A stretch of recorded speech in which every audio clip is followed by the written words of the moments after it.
Assalamualaikum warahmatullahi wabarakatuh. Perkenalkan, nama saya Rani Kartika, NIM 18040704042 dari kelas 2018A.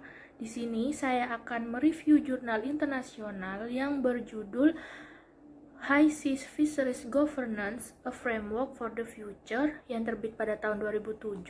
Jurnal ini ditulis oleh J.T. Stan Crothers dan juga Lindy Nelson. Jadi, di dalam jurnal ini membahas mengenai manajemen perikanan di laut lepas. Laut lepas sendiri merupakan salah satu zona maritim yang berada di luar yurisdiksi nasional. Kebebasan di laut lepas merupakan perwujudan dari doktrin Mare Liberum dan telah diakui dan diatur dalam UNCLOS 1982. Menurut pasal 87 UNCLOS 1982, semua negara, baik itu negara yang memiliki pantai maupun negara yang tidak berpantai, semuanya memiliki hak yang sama untuk memanfaatkan laut lepas dan memiliki kebebasan yang diakui secara universal. Salah satu kebebasan yang diakui secara universal ini diatur dalam pasal 87, yaitu kebebasan dalam hal menangkap ikan di laut lepas. Pasal 116 UNCLOS 1982 memberikan hak kepada semua negara untuk mengirim armada perikanannya untuk memanfaatkan sumber daya yang ada di laut lepas. Namun, meskipun diberi kebebasan dalam menangkap ikan, kebebasan ini dibatasi dengan kewajiban yang ditentukan pada bagian 2 UNCLOS 1982. Bagian 2 mengenai langkah-langkah pengelolaan dan konservasi sumber daya hayati di laut lepas. Kebebasan ini tidak dapat ditafsirkan sebagai kebebasan mutlak. Artinya, penangkapan ikan harus sejalan dengan kewajiban konservasi sebagaimana diatur dalam pasal 63 dan pasal 64 UNCLOS 1980. Artikel ini ditujukan untuk mendorong diskusi mengenai alternatif tata kelola perikanan di laut lepas. Saat ini, pengelolaan perikanan di laut lepas dijalankan oleh RFMO. Dalam melakukan penangkapan ikan di laut lepas, negara harus terlebih dahulu menjadi anggota RFMO. Akan tetapi di bawah RFMO, tata kelola perikanan di laut lepas belum berjalan maksimal. Seperti halnya terdapat negara-negara yang melakukan penangkapan ikan di laut lepas secara tidak bertanggung jawab dan tidak mementingkan konservasi yang berkelanjutan. Melakukan eksploitasi secara berlebihan, sedangkan hukum bagi negara-negara yang melakukan tindakan tidak bertanggung jawab ini masih belum maksimal. Pengelolaan laut lepas di bawah peraturan UNFSA sendiri dinilai masih belum efektif. Menurut saya, aspek positif dari artikel jurnal ini merupakan pendapat penulis yang memberikan saran mengenai pembentukan organisasi internasional baru untuk melakukan manajemen pengelolaan ikan di laut lepas sangat baik untuk diterapkan pada kehidupan masyarakat internasional saat ini. Saran penulis untuk membentuk organisasi yang memanajemen pengelolaan ikan ini penting agar semua negara, baik itu negara yang berpantai maupun negara yang tidak memiliki pantai, dapat memperoleh manfaat yang adil dan maksimal dari kekayaan hasil eksplorasi ikan di laut lepas. Oleh karena itu, penting dibuat sebuah entitas internasional yang mampu mengkoordinasi kepentingan-kepentingan dan juga pelestarian ikan di perairan laut internasional. Penulis dalam jurnal ini mengusulkan dua opsi guna memanajemen pengelolaan perikanan di laut lepas. Yang pertama, pembentukan perusahaan untuk mengelola perikanan laut lepas dan juga pengatur standar lingkungan yang independen. Usul pertama ini merupakan pembentukan perusahaan untuk mengelola perikanan di laut lepas atau High Seas Fisheries Management Companies yang disingkat HSFMC. Nantinya HSFMC ini akan menjadi entitas yang mengelola perikanan di laut lepas. HSFMC akan dibentuk berdasarkan perjanjian internasional dan akan melalui kesepakatan negara-negara anggota PBB terlebih dahulu.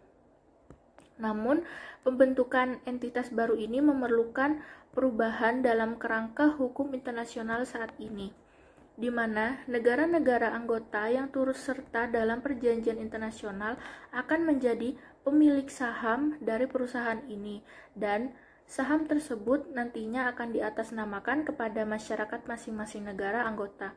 Jadi diharapkan pengelolaan perikanan di laut lepas akan berjalan optimal dan berkelanjutan. Usul yang kedua, pembentukan badan yang akan mengawasi dari perusahaan yang mengelola manajemen perikanan di laut lepas ini, yaitu Independent Environmental Standard Setter. Nantinya badan ini akan berada langsung di bawah naungan PBB atau UNCLOS 1982. Badan ini akan menjadi pengawas apabila terjadi pelanggaran atau penyelewengan wewenang yang dilakukan oleh negara-negara anggota HSFMC. Nantinya, Independent Environmental Standard Setter juga akan menentukan batasan yang akan dilakukan saat proses penangkapan ikan agar tetap ramah lingkungan. Hal ini berkaitan dengan ketersediaan ikan yang ditangkap dan juga analisis mengenai dampak langsung dan tidak langsung dari penangkapan ikan di laut lepas. Nantinya, Independent Environmental Standard Setter akan dikembangkan untuk memenuhi pasal 5 dan pasal 6 UNFSA. Nantinya akan dikelola oleh lebih dari satu HSFMC, misalnya pengelolaan perikanan tuna atau albatros bycatch, dan HSFMC yang mungkin diperlukan untuk mengambil pendekatan adalah yang terkoordinasi dan konsisten untuk memenuhi standar. Kedua usul ini tentunya merupakan hal yang apabila diterapkan dapat memiliki manfaat yang besar dalam pengelolaan perikanan di laut lepas. HSFMC akan memiliki 3 fungsi utama, yaitu fungsi pengaturan, fungsi pengalokasian, dan juga fungsi penegakan. Fungsi pengaturan HSFMC berkaitan dengan penentuan aturan operasional untuk menangkap ikan yang sesuai dengan standar lingkungan. Fungsi alokasi HSFMC terkait dengan pemberian hak akses atau hak pemanenan ikan dari laut lepas, dan fungsi penegakan terkait dengan ketidakpatuhan negara anggota HSFMC terhadap hak akses ikan di laut lepas dan juga penangkapan ikan secara ilegal.